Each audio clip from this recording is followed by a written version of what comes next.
How's it going, everybody? It's Young here with a Death Stranding analysis. As I'm sure most of you know, a new trailer came out, tons of theories and speculation out there, but today I want to focus on one still very enigmatic entity, Ludens. We know him as the mascot of the new Kojima Productions, and Kojima has claimed time and again that the mascot has nothing to do with Death Stranding, despite the fact that those eyes behind the mask look suspiciously like Norman Reedus. But in light of the new trailer, I decided to further investigate the notion that Kojima might once again be playing us like a damn fiddle, and here's what I found. Something that immediately caught my attention about the new trailer is this scene right here, where we see Guillermo connect his umbilical cord into what I can only assume to be some kind of artificial womb. After doing so, we see the opaque glass suddenly become transparent to reveal the baby inside. Notice how this effect is very similar to the one from the Kojima Productions logo movie, when Ludens activates the futuristic visors embedded into the surface of his helmet. Now, this by itself wouldn't be enough to prove anything, but check this out. See this label right here that says "Ensure lock is tight"?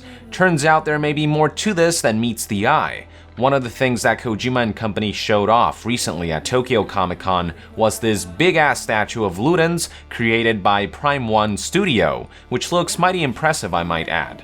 Now, what many of you may not have noticed is a rather subtle detail that might connect Ludens to the baby in the new trailer. Check out this photo showing a close-up of Ludens' left hand. Clear as day, right around where the wrist is, there's a label that says "Ensure lock is tight." The same label can also be found on the statue's right wrist. So not only are Ludens and the baby protected by a similar high-tech glass material, both of their armor is also labeled with "Ensure lock is tight." I can't be the only one thinking that this cannot be mere coincidence. Now, what's interesting is that early renders of Ludens don't actually have this "Ensure lock is tight" label, so I can only assume that Kojima requested Prime 1 that they make this addition, perhaps as a way to implement a subtle hint regarding Ludens' true identity. The most popular theory out there right now is that the man behind Ludens' mask is Norman Reedus' character, and I think the new Death Stranding trailer further points to that being the case. Those who have watched one of my previous videos in which I pointed out hidden details of the new trailer may be aware that the baby in the artificial womb and the baby doll we see drifting into the tunnel do something rather peculiar. They open their right eye at some point in a very similar fashion. Even more noteworthy is that the doll has blue eyes and a cross-shaped scar, features that are shared by Norman Reedus' character from the first trailer. This creates a chain reaction of implications, with the baby doll sharing Norman's features and opening its right eye in a similar fashion to the baby in the pod, suggesting some kind of connection. Could the trailer be suggesting that the baby in the pod is in fact a baby Norman Reedus? Assuming this is true, this brings us to another implication. With the pod that the baby is encased in sharing similar features to Ludens' armor, is it possible that, in the same manner that the baby inside the pod might be Norman's character, the man inside Ludens' armor is also Norman's character? In other words, could it be that the various trailers that Kojima Productions has released thus far have been showing us various stages of Norman's character's life? Now, some of you might argue that Ludens doesn't quite fit into the aesthetics of Death Stranding, considering the discrepancy between his futuristic equipment compared to the World War II aesthetic found in the new trailer. But I would counter-argue by saying that it's quite apparent at this point that concepts like era mean jack shit in Death Stranding, as the game clearly intends to fuse elements from multiple eras into a variety of settings. The best indication of this is the final scene of the Game Awards trailer, where we see Mads Mikkelsen's character walking out wearing modern present-day tactical gear alongside 4 skeleton minions who are wearing World War II gear.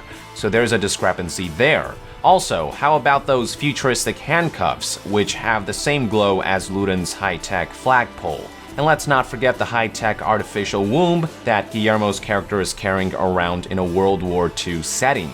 Both the handcuffs and the artificial womb clearly stick out like a sore thumb within each trailer's respective setting, but that doesn't seem to be stopping Kojima. These surreal discrepancies are clearly intentional. So who's to say that we won't eventually see Norman Reedus' character donning Ludens' EVA spacesuit and the skull mask? As for why this discrepancy in setting and technology exists, I honestly couldn't tell you. Maybe it has something to do with time travel or some weird phenomenon that's causing multiple timelines or realities to fuse together to create a bizarre new world. I don't know, but regardless, I think it's clear that Death Stranding will take us through various eras of our history, from the caveman-like setting of Death Stranding's first trailer, the World War II setting of the second trailer, the modern setting that the equipment worn by Matt's character seems to be hinting at, to the futuristic outer space setting seen in the Kojima Productions logo movie. Further signs of this fusion of eras can be found in Ludens' overall design. If you recall, his spacesuit is meant to embody elements from both the past and the future. The shape of the helmet is a combination of a Spartan helmet and a French closed helmet from medieval times, and the chest plate seems to be meant to resemble the sculpted chest plates that Spartans wore once upon a time. On the other hand, the spacesuit itself was designed to look like a next-generation version of the spacesuits that we have today, featuring some pretty futuristic looking technology. Also, let's not forget about the new Yoji Shinkawa concept art we saw during San Diego Comic-Con 2016, which showcased a futuristic looking battlesuit paired with a helmet that is reminiscent of the German spike hat, which were used throughout the mid to late 1800s. So that's yet another era of humanity that is being represented. So my point is that a character like Ludens would fit right into a game like Death Stranding, which so far has very clearly and deliberately showcased a fusion of technology and visual representations of humanity's past, present, and future. On top of that, based on how the Game Awards trailer seems to hint that the baby in the pod may very well be Norman's character himself, and considering how the pod that the baby is housed in shares similarities to Ludens' suit, I believe that the possibility of Ludens being Norman's character has increased with the release of the new trailer. Here is one more reason why I expect Norman's character to be the man behind Ludens' mask. If you recall, something that I discussed in one of my previous videos was the possibility that with every new trailer, Kojima might be referencing elements from the Riddle of the Sphinx. For those who don't know what that is, it's from the story of Oedipus, where the titular character at one point encounters a Sphinx on his way to the city of Thebes, at which point the Sphinx asks Oedipus to answer its riddle if he wished to proceed. The riddle goes something along the lines of, what goes on 4 feet in the morning, 2 feet at noon, and 3 feet in the evening? The answer is man, humans, or Homo sapiens, who crawl on all fours as an infant, walk on 2 feet as adults, and use a walking stick as elders. In one of my previous videos, before the new Game Awards trailer came out, I pointed out how in the E3 trailer we see handprints on the sand, as if an entity were crawling through it, while in the Kojima Productions logo movie, we see Ludens walking with a flagpole on hand, as if a representation of the walking stick from the riddle. Now, at the time, that only checked off 2 out of the 3 parts of the answer to the riddle of the Sphinx, the infant stage and the elderly stage. But now, with the addition of the Game Awards trailer, all 3 elements of the answer to the riddle is complete.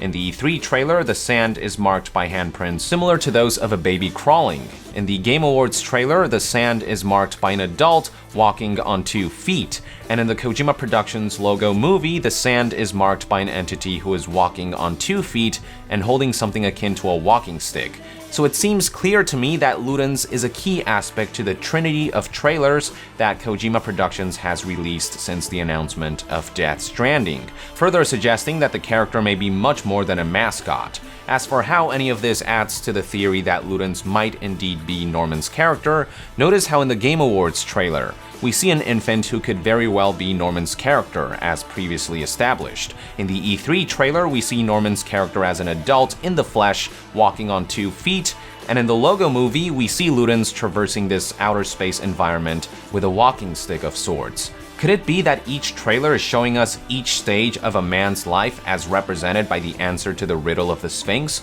More specifically, are we seeing the stages of Norman's character's life? Is Kojima hinting that we are seeing infant Norman, adult Norman, and a much older Norman throughout the 3 pieces of footage? And in turn, could this be further evidence that the man behind Ludens' mask really is Norman's character?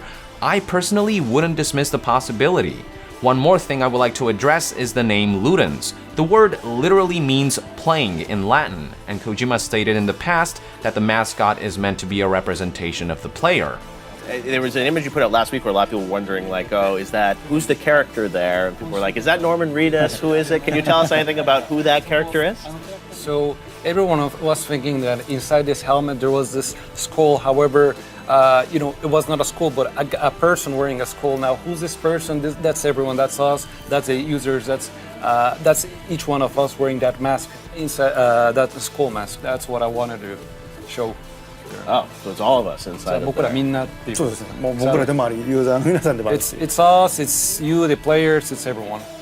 With that in mind, I would like to remind you of something that Norman Reedus said about his character during an interview with MTV. That guy, like, he's such a genius, and I'm just doing whatever he says, and he's like, we're gonna make people cry. And I'm like, for a video game? And he's like, yep. And I was like, all right. And then he goes, and I go, playing me? And he goes, no, they'll be you. Doesn't what Norman says about his character match up with the whole concept of the Ludens mascot? If the players will be Norman's character, and if Ludens is meant to be a representation of those who play, us Homo Ludens, the players, wouldn't that make the two characters essentially one and the same? Some interesting food for thought on top of everything else, huh? Now, keep in mind that this is all theories and speculation, so take all this with a grain of salt. But at the same time, from where I'm sitting, there is enough compelling evidence here to raise an eyebrow or two. I think evidence suggesting Ludens might be more than a logo mascot and that he might play a more significant role in Death Stranding than Kojima's letting on has reached a new level since the release of the new trailer. But that's just my opinion. What are your thoughts on the matter? Do you see any merit to the idea that Ludens is in fact Norman's character based on the similar transparent surface technology, the Ensure Locus tight label found on both Ludens and the Norman Reedus baby, as well as all the connections to the Riddle of the Sphinx? Or do you think I'm reaching? Anything you'd like to add or any new theories you'd like to present? Let us know in the comments below, and to be further updated on all things Death Stranding, stay tuned right here on Young Yeah. I'll see you guys next time. Young out!